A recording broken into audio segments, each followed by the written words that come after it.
সেই রিক্সা চালক ভাইদের আমাদের সামনে গুলি করে ওই স্বরাষ্ট্রমন্ত্রী কথা মতো মেরেছে, ওই দুরু হারুন আমাদের নির্যাতন করেছে প্রতিদিন ভাই।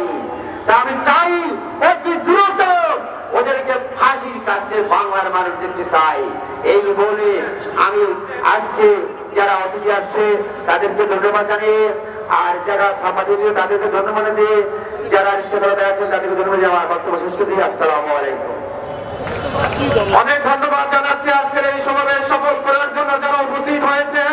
বিশেষভাবে কৃতজ্ঞতা জানাচ্ছি এই রিক্সা শ্রমিকদের সংগঠিত করতে গুরুত্বপূর্ণ ভূমিকা পালন করেছেন আরিফ হক তুষারকে।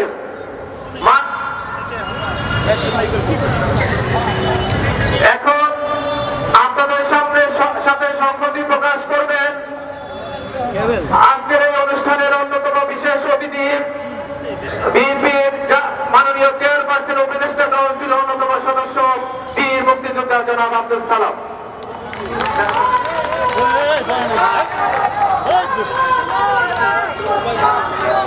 আজকের এই শ্রমিক সমাবেশের সংগ্রামী সভাপতি, উপস্থিত প্রধান অতিথি, বিএনপির সিনিয়র যুগ্ম মহাসচিব, আন্দোলন সংগ্রামের নেতা জনাব রুহুল কবির রিজভী, উপস্থিত প্রধান বক্তা, শ্রমিক নেতা দেশনেত্রী বেগম খালেদা জিয়ার বিশেষ সহকারী জনাব শিমুল বিশ্বাস সহ অন্যান্য নেতৃবৃন্দ, সমবেত ভাই ও বোনেরা, আসসালামু আলাইকুম।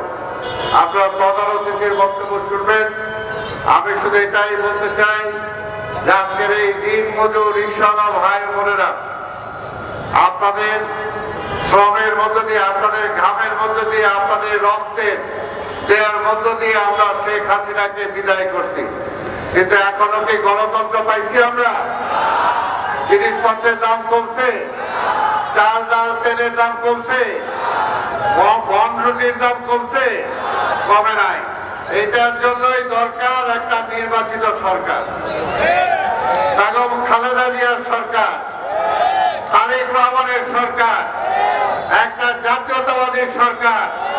সেই সরকার আনার জন্য অতি দ্রুত যত তাড়াতাড়ি আমরা নির্বাচন আনতে পারবো, ইনশাল্লাহ নির্বাচনের মধ্য দিয়েই আপনাদের সেই চাওয়া পাওয়া পূরণ হবে। আর এই সরকারকেও বলবো যে আর বেশি সময় নিয়েন না।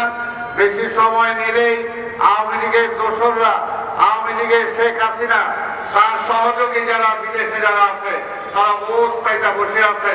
কাজে গণতন্ত্রকে ক্ষতি করছে, স্বাধীনতার ক্ষতি করার জন্য এখনো ষড়যন্ত্র করতেছে। এই শ্রমবান্ধব শ্রমিক মানুষের যদি দাবি দাওয়া পূরণ করতে হয়, নির্বাচিত সরকার ছাড়া বিকল্প নাই। তাই আমরা নির্বাচন চাই। কি বলে নির্বাচন চান? নির্বাচন চান? আপনাদের সবাইকে